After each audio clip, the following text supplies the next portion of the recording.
नमस्कार दोस्तों। आज हम शुरुआत कर रहे हैं राष्ट्रीय आयोगों के बारे में। जो भी राष्ट्रीय आयोग है उनके बारे में पढ़ेंगे। जैसे निर्वाचन आयोग है, संघ लोक सेवा आयोग है, अन्य पिछड़ा वर्ग आयोग है, अल्पसंख्यक आयोग है। इन सभी के बारे में बारी बारी से बातें करेंगे।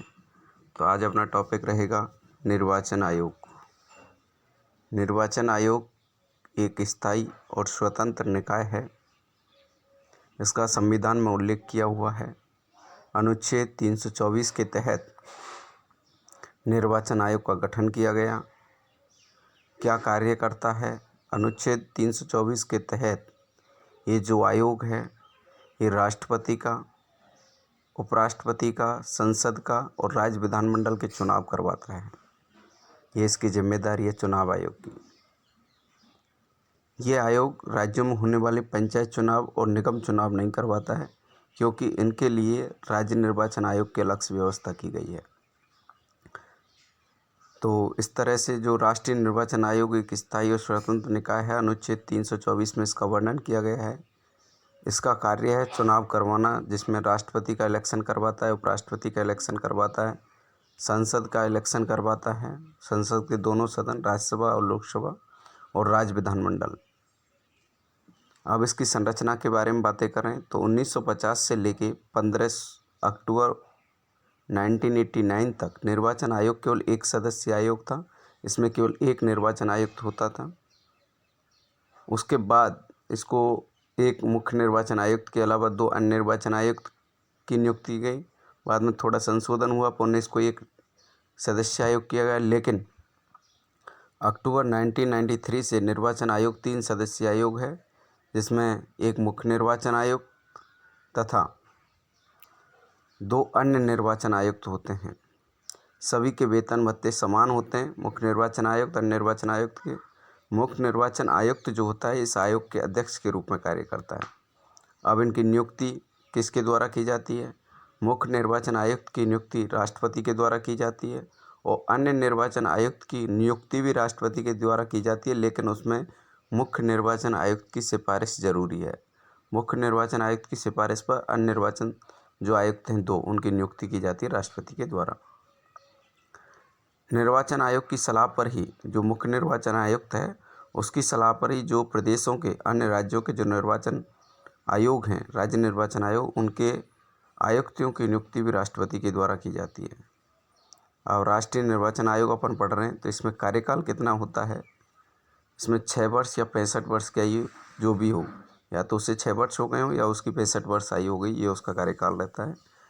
कार्यकाल के दौरान भी कोई भी आयुक्त अपना त्यागपत्र द्वारा अपनी सदस्यता ख़त्म कर सकता है, या कार्यकाल के दौरान उस पर किसी प्रकार उसको उसके पद से भी हटाया जा सकता है। वेतन भत्ते क्या होते हैं? मुख्य निर्वाचन आयुक्त और अन्य निर्वाचन दो जो आयुक्त हैं उनके वेतन भत्ते बिल्कुल समान होते हैं और वही होते हैं जो सर्वोच्च न्यायालय के न्यायाधीश को प्रदत्त होते हैं। अब मुख्य निर्वाचन आयुक्त को पद से हटाया जाएगा तो किस आधार पर हटाया जाएगा? क्या कारण होगा, क्या आधार होगा? दुर्व्यवहार या अक्षमता के कारण उसको पद से हटाया जाता है। नोट: मुख्य निर्वाचन आयुक्त को उसी रीति या आधार पर हटाया जाता है जिस रीति से न्यायालय के न्यायाधीश को हटाया जाता है।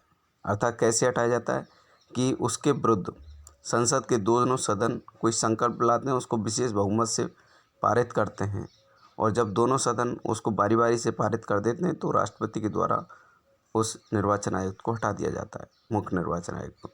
वैसे एक चीज़ मैं बता देता हूँ या क्लियर कर देता हूँ, मुख्य निर्वाचन आयुक्त की नियुक्ति राष्ट्रपति के द्वारा की जाती है, लेकिन ये राष्ट्रपति के प्रसाद पर्यंत नहीं होता कि जब मन में आए जब राष्ट्रपति इसको हटा दे। नहीं, इसको हटाने के लिए संसद में संकल्प लाना पड़ेगा और उस संकल्प को विशेष बहुमत से, 2/3 बहुमत से क्या करना पड़ेगा? पारित करना पड़ेगा। मुख्य निर्वाचन आयुक्त की जब नियुक्ति हो जाती है तो नियुक्ति के दौरान, उसके कार्यकाल के दौरान, उसमें को जो भी वेतन भत्ते या जो कुछ भी मिलता है उसमें अलाभकारी कोई परिवर्तन नहीं किया जा सकता।